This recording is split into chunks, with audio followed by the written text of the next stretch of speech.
Hello भाई लोग, मैं हूँ फैक्ट भाई। और क्या आप जानते थे अमेरिका के किचन में आपको दूर दूर तक सरसों का तेल नहीं दिखाई देगा, क्योंकि इंडियन कुजीन का यही फेवरेट इंग्रेडिएंट आपके दिल की धड़कन रोक सकता है। लेकिन क्या वाकई में इस तेल से हमारी जान जा सकती है, वो तो हम जानेंगे। लेकिन उससे पहले आपको जानकर हैरानी होगी कि जमैका का नेशनल फ्रूट एकी यूएसए में बैन है। जी हाँ, पर इसलिए नहीं कि ये फल किसी कीड़े की तरह दिखता है, बल्कि ये फल इसलिए बैन है क्योंकि इसके अंदर मौजूद हाइपोग्लाइसिन ए और बी इतने ज्यादा जहरीले हैं कि अगर कभी किसी ने इसे कच्चा खा लिया तो उसका वहीं राम नाम सत्य हो जाएगा। पर इस लिस्ट में एकी अकेला नहीं है, क्योंकि कैडबरी चॉकलेट जो दुनिया का सबसे पॉपुलर और पसंदीदा चॉकलेट है, उसे तक यूएसए की गवर्नमेंट ने गैर कानूनी डिक्लेयर कर दिया है। जी हाँ, पर ना ही कैडबरी में एकी जैसा कोई जहर है और ना ही वो आपकी सांसें रोक देगा। तो आखिर क्या है इस अजीब से बैन के पीछे का राज, हम यही जानने जा रहे हैं आज के video US foods you never knew were illegal to eat में। नंबर 1, कैडबरी चॉकलेट। अगर किसी अमेरिकन को असली वाला कैडबरी खाने का मन हो गया तो उसे पूरे 8,597 किलोमीटर उड़कर यूके में जाकर खाना पड़ेगा, क्योंकि यूएसए में कैडबरी चॉकलेट बैन है। अरे सच्ची, दरअसल ये हादसा हुआ था साल 2015 में, जब यूके में बनने वाले कैडबरी प्रोडक्ट्स को यूएस की मिट्टी में घुसने से मना कर दिया गया था। और इस बैन के षड्यंत्र को रचने के पीछे अमेरिका के हर्षे चॉकलेट कॉरपोरेशन का हाथ था, जिन्होंने अपनी गंदी चाल चलकर कैडबरी वालों पर ये इल्जाम लगा दिया कि कैडबरी के मशहूर चॉकलेट क्रेमे एक्स की रेसिपी हर्शीज के चॉकलेट एग की चुराई हुई रेसिपी है। अब क्योंकि अमेरिका के चॉकलेट मार्केट में हर्शीज का अलग ही नाम और रुतबा था, इसलिए ना चाहते हुए भी गवर्नमेंट को हर्शीज के सामने झुकते हुए कैडबरी को चोर का नाम देना पड़ा था। और इस पूरे झमेले के बाद यूके से यूएसए में कैडबरी का इम्पोर्ट बंद करवा दिया गया। पर जहाँ एक तरफ इस स्कैंडल की वजह से कैडबरी को काफी नुकसान हुआ था, वहीं हर्शीज के लिए ये काफी फायदेमंद साबित हुआ था, क्योंकि अमेरिकन मार्केट में कैडबरी के चॉकलेट्स को बनाने से लेकर बेचने तक का पूरा अधिकार हर्शीज के पास है। तभी तो ये बैन वाला प्लान उनके लिए पूरी तरह से काम कर गया और अमेरिका में बनने वाले कैडबरी को अलग रेसिपी से बनाया जाने लगा, जो अलग नहीं कुछ ज्यादा ही अलग थी, क्योंकि न्यूयॉर्क टाइम्स के हिसाब से यूके वाले वर्जन को ज्यादा फैट के साथ बनाया जाता है, वहीं यूएस वाले अपनी चॉकलेट ज्यादा शक्कर के साथ बनाते हैं और दोनों उसे कैडबरी के नाम से बेचते हैं। ये सब करके हर्शीज वालों का क्या प्रॉफिट हुआ, ये तो वही जाने। लेकिन यूएस में कैडबरी लवर्स के तो पंगे हो गए ना, क्योंकि अब उन्हें कैडबरी के असली स्वाद के लिए दूर देश यूके जाकर अपना मन बहलाना होगा, वरना अगर वो लोग यूएसए में इन चॉकलेट्स को लेकर आ गए तो इन्हें पक्का लेने के देने पड़ जाएंगे। नंबर 2, फोर लोको।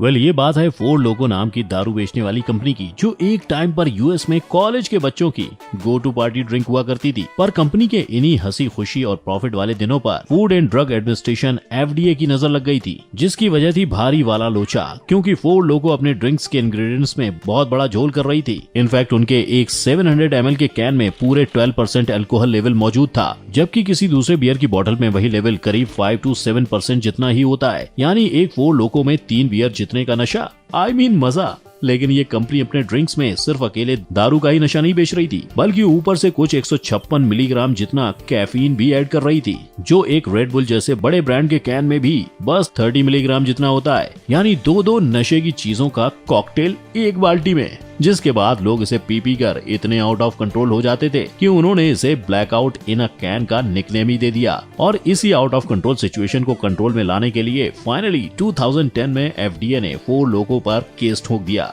जिससे छुटकारा पाने के लिए आखिर में फोर लोको को अपने रेसिपी में से कैफीन और दूसरे डेंजरस इंग्रेडिएंट्स को निकालने का डिसीजन लेना पड़ा।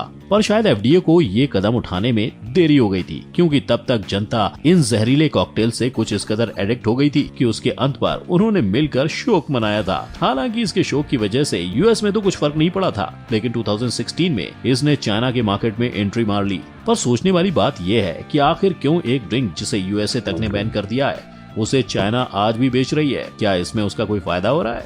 Number 3, cigarettes.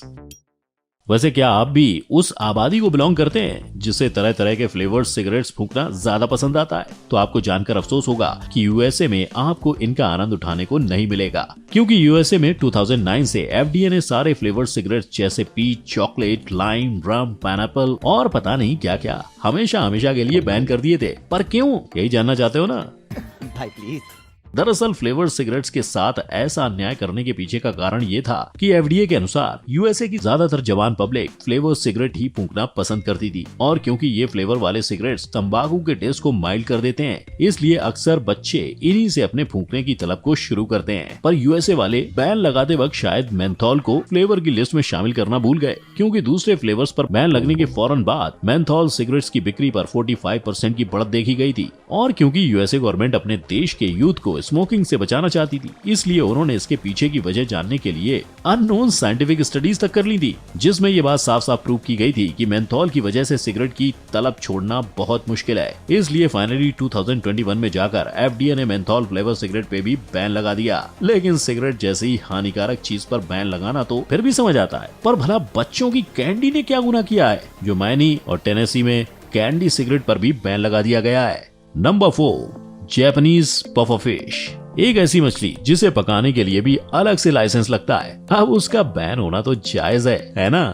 तभी तो अमेरिका ने भी जापानीज पफरफिश, जिसे फुगू कहा जाता है, उस पर बैन लगवा दिया है, क्योंकि ये मछली जो कि खुद में ही इतनी लग्जरियस है कि इसकी एक डिश लगभग 15,000 तक बिकती है। फिर भी हैरानी की बात यह है कि महंगी होते हुए भी वो किसी जहर से कम नहीं है। ऐसा मैं इसलिए कह रहा हूँ क्योंकि ये हाई फाई महंगी मछली की अंतड़ियां, ओवरीज और लिवर में टेट्रोडोटॉक्सिन नाम का ऐसा जहर पाया जाता है जो कीट मारने की दवा से भी 1500 गुना जहरीला होता है। यानी किसी ने गलती से इस मछली का एक बाइट भी खा लिया ना, तो वो तो रातों रात स्वर्गवासी हो जाएगा। लेकिन बात बस इतनी सी नहीं है, क्योंकि सिर्फ एक पफर फिश में इस जहर की मात्रा इतनी ज्यादा होती है कि वो अकेले ही करीबन 30 लोगों की जान लेने के काबिल है। तभी तो इस मछली को बनाने के लिए भी दुनिया भर के शेफ को 2 से 3 साल की अलग से ट्रेनिंग लेकर फुगू पकाने का लाइसेंस हासिल करना पड़ता है, ताकि आगे जाकर फुगू का गलत हिस्सा काट कर वो किसी इंसान के मौत का कारण न बन जाए। और सिर्फ अमेरिका ही नहीं बल्कि खुद जापान भी इस मछली के हानिकारक होने की बात करता है, क्योंकि गवर्नमेंट रिकॉर्ड के अनुसार साल 2000 से लेकर 2012 तक कुल 23 लोगों की फुगू खाने की वजह से जान चली गई थी। लेकिन इसके बावजूद आज भी जापान में फुगू का बिजनेस इस कदर जोरों शोरों से चलता है कि वहाँ लगभग 40 अलग अलग प्रकार की फुगू मछलियाँ पकड़ी जाती हैं, और हर साल वहाँ की जनता कुल 10,000 टन फुगू का सेवन करती है।